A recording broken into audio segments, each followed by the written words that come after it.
You never really know how you're going to play in a big spot until you get in a big spot. Now, we have 2 players here, and there's 3 left in this Montreal Poker Open. First place is a $200K Canadian, and it's a really big spot for Danny Boyacci, who's only got about $28,000 in winnings up until this point. He's already locked up $85K Canadian. That's a pretty good deal here, right? That is, and there's $200K for first, right. And that's not very far away. So this is probably the biggest moment of his poker life. Right, and he's going to be playing against Scott Montgomery, who is a November Niner from 2008 and has other poker winnings as well. He's got 4.8 million in total winnings. He's kind of the opposite of an amateur at this point. He's grinding these tournaments all the time.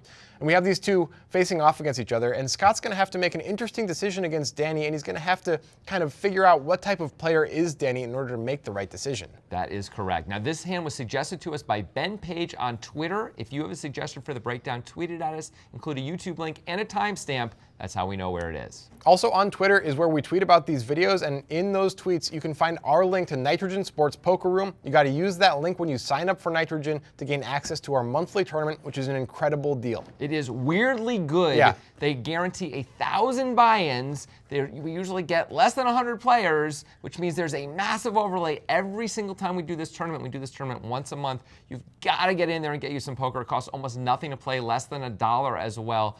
You're just crazy to miss out. Yeah, get on Nitrogen and get you some poker. They also have casino games and sports betting. It's a real fun place just to be and enjoy the internet, you know, from the comfort of your home. Right. Anyway, get on Nitrogen, use the link. Let's get to the hand. Hopefully we'll see some of them.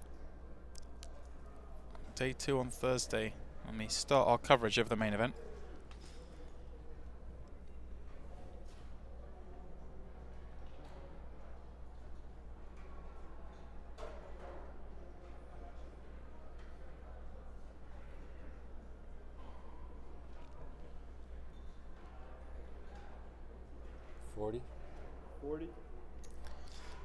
Wow, Scott raising the button. This time Danny's turn to 3-bet, and again, not a fan of the sizing.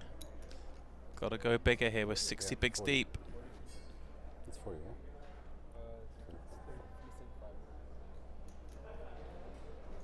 Just another 25 million for Scott to call with an ace. But we've seen time and time again from Scott, and by that I mean going back to 10 plus years ago, he likes to do his bet in pre-flop. This time he does make the call. Not going to make the mistake he made against Romeo.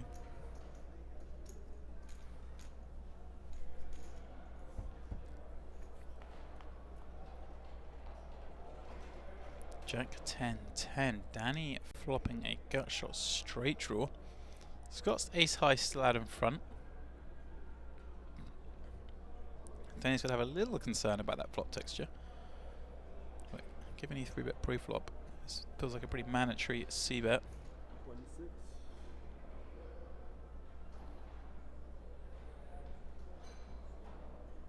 If Scott thought he could be light pre, then he has to take at least one more off it.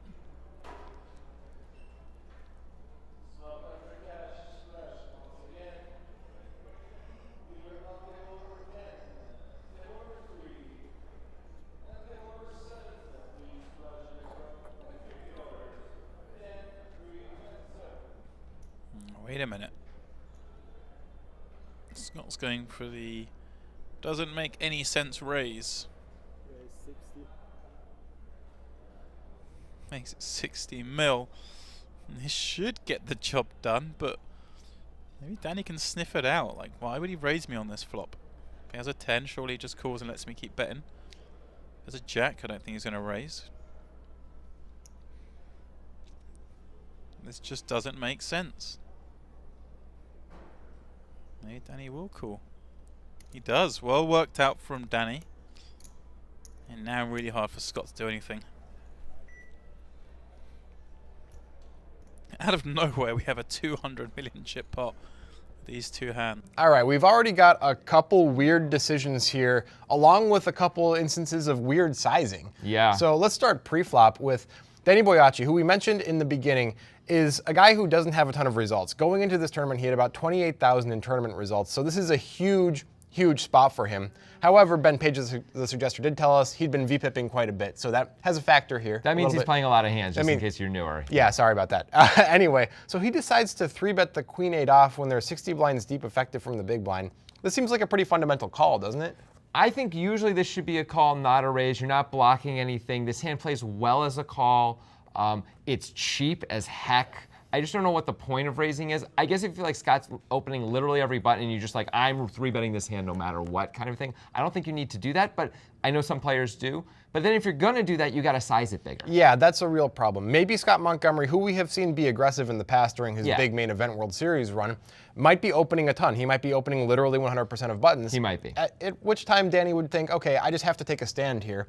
But 40K is not really a stand. It's only 25K more to Scott. There's already a ton in the pot. He's at least calling pretty much no matter what with almost his entire range, if not his entire range for 40K. You've got to make it at least 50, 55K if you want to have any fold equity. And with queen 8 off out of position, you definitely want to have a little fold equity, right, Jonathan? 40K is not a stand. 40K is an invitation to stick around in the pot and see flop. I mean, I completely agree with you And there. look at Scott's hand, ace-5 off. What's it going to do against 55K? It's probably going to fold. Maybe if it gets a little frisky, it's going to 4-bet. But ace-5 off is kind of a terrible hand against a 3-bet. Yet we see that he calls, and he's kind of forced to continue in the hand for the 40K, whether it be a call or a raise.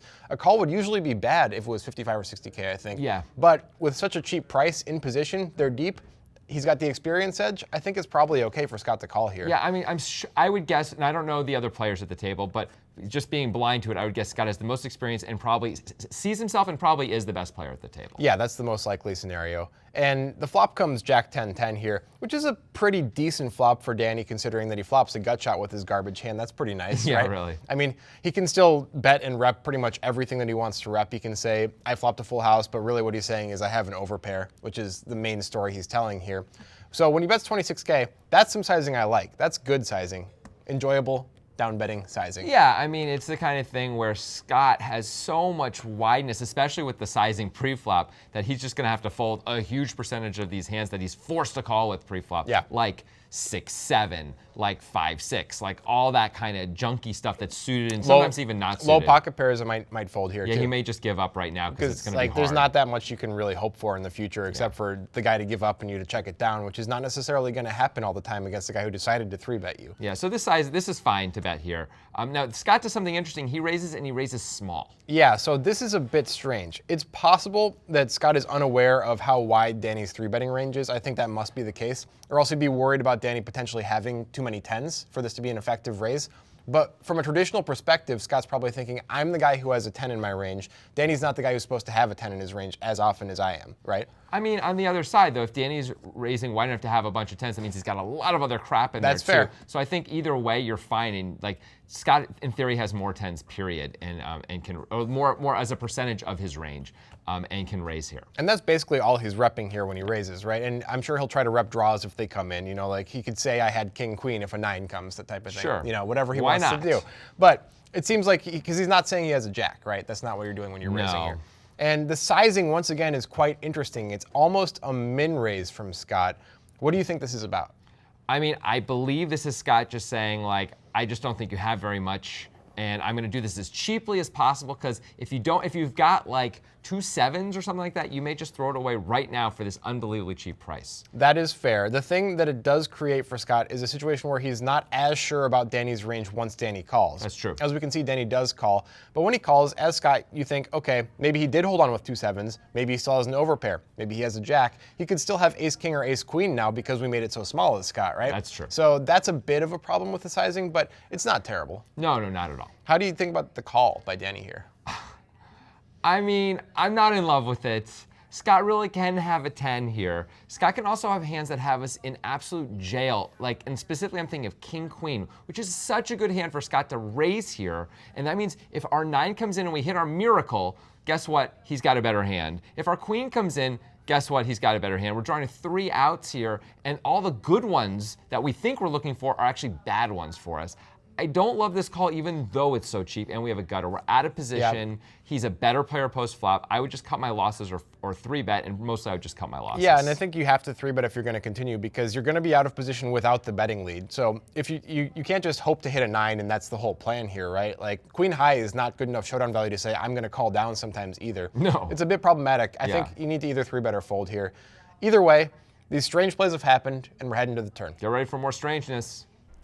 Ace on the turn. Bing for Scott. Danny picks up a double gut shot now. King gives him Broadway. And well, he has a range advantage here. All in. He just moves all in. What is this hand? Wow, says Scott. I think Scott's going to call this. It just... Why the hell would Danny do this?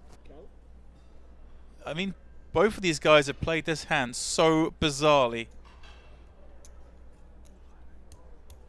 This just makes no sense. Why did Scott raise the flop? Doesn't make any sense.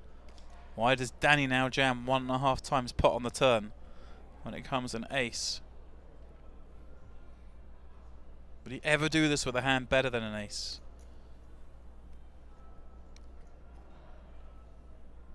Almost certainly not. But then, what are his bluffs?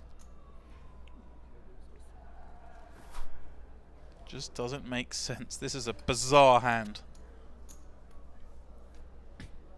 And partly down to the late hour of the night. These guys have been playing for 14 hours. Perhaps we're getting a little frazzled. 316. How much 316?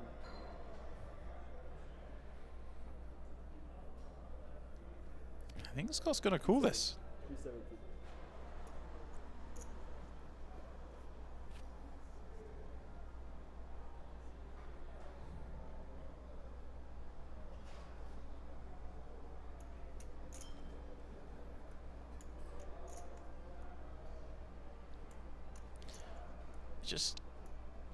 It just doesn't make any sense.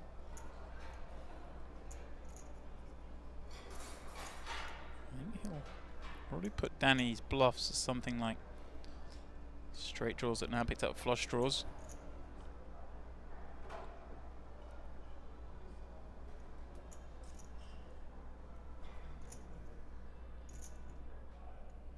This is a truly bizarre hand. You're not going to see many crazier than this. This is proper 2006 poker right here.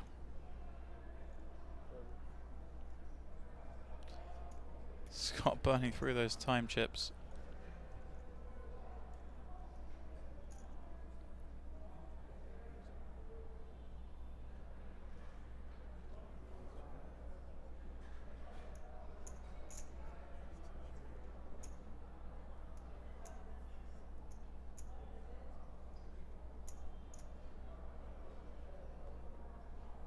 Wow. Well, he lays it down. Whoa, whoa, whoa, whoa.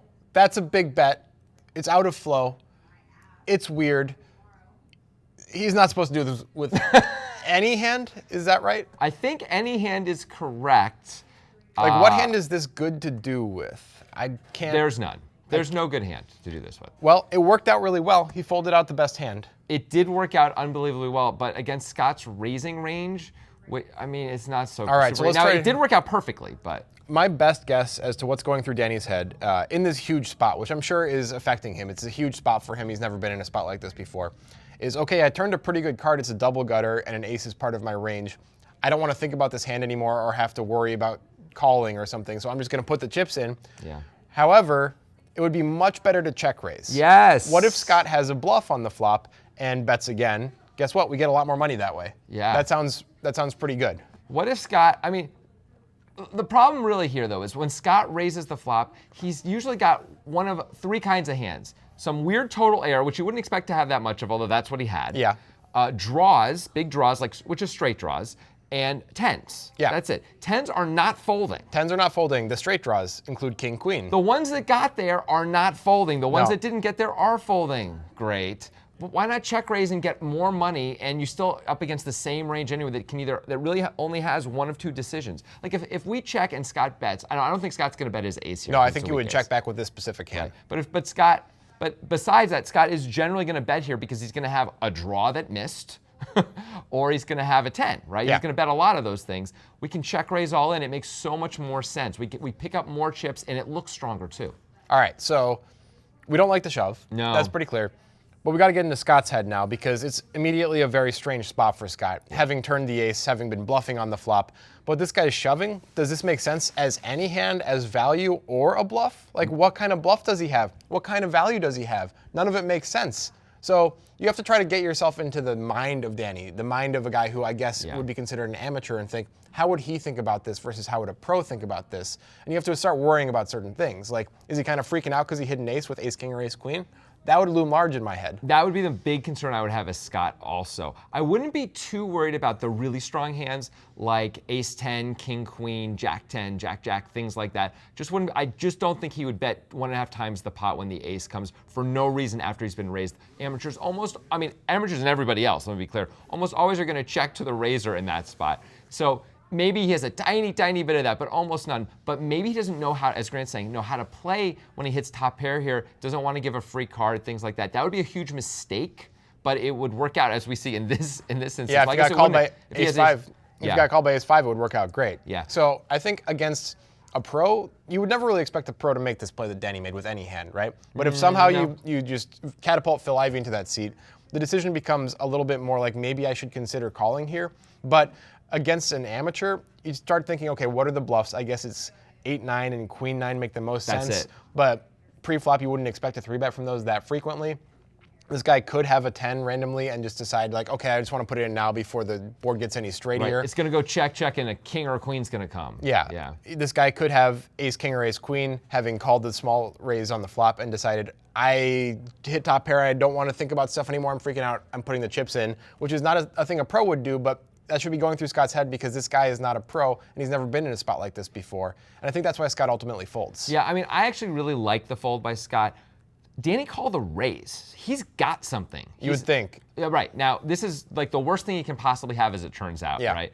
The gutter and nothing else. But now he's double gutted, actually. But he's got something, and like most of the things he's got are beating us when he decides to put all the chips in on the turn out of nowhere. Right. So I think this is, over time, a really good fold against a player like this, even though this time, as it turns out, Scott is way ahead. So Scott ended up making the, I'm going to say air quotes here, wrong fold. Yeah. The incorrect fold. Since we have perfect information, we can see what Danny had. What do you guys think about these decisions, though, by both players? I mean, Danny made unusual decisions, I would say, on every street. Scott less so. Scott made more normal decisions on pretty much Still every somewhat unusual decisions. on the flop, especially. Yeah. The raise on the flop is certainly unusual. What do you guys think about these players? Do you think these are good decisions or bad? Do you like Scott's fold? Do you think, I mean, ultimately, Danny does fold out the best hand. It's a pretty significant win for him. He does, by the way, go on to win the $200,000. This works out really, really well, probably partially on the strength of this pot. Yeah, for sure. So what do you think that ultimately justifies this play? Do you have other reasons for justifying this play? Because we don't love the movement on the turn. Right. I think in justifying this play, what I would like to see from the commenters, my favorite thing to see would be a justification of a type of hand that this play makes sense with. Yeah. That Danny should have a hand like this, and then, oh yeah, this play makes sense. It would have to be more than a hand. It would actually have to be a range, though, because you need to have like bluffs and values. So give us a sense of what those things would be. That would be incredible. And what the intent would be and why you would want to do it that way. Do you think because the story is so bad, maybe Scott should call? Like, you're like, how could there ever really be value? It doesn't make any sense. Let us know that, too. And again, why? Yeah, let us know all those things. Also, check out the podcast. It's called the Breakdown Poker Podcast with the Poker Guys. That's what it's called. Yeah, you can get it on all of your podcast apps. You probably have 6 or 7 on your phone. You should get it on every single one. Download it individually on each time because we go for about, I don't know, this hand was probably 50, 55 minutes that we spent talking about this hand. If you like the analysis here, we get way more in depth on the podcast. We have more fun. It's a joyous, wonderful place. Absolutely. Get on there. Yeah, now if you want to see another November Niner get bluffed in a really big spot, we've got a hand with Steve G where Jamie Robbins at the World Series of Poker totally goes after him and bluffs the heck out of him, bluffs the shoes out of him, really for no good reason, almost similar to this hand in a lot of ways. It's a really tough spot that Steve G's in. He's got a much better hand, though, than Scott Montgomery. If you want to check that out, just click right up here. Pulling out one of the old ones there. Yeah, classic. And if you like this video, make sure you subscribe to this YouTube channel. If you like this video, make sure you subscribe to the YouTube channel. Subscribe to the YouTube channel.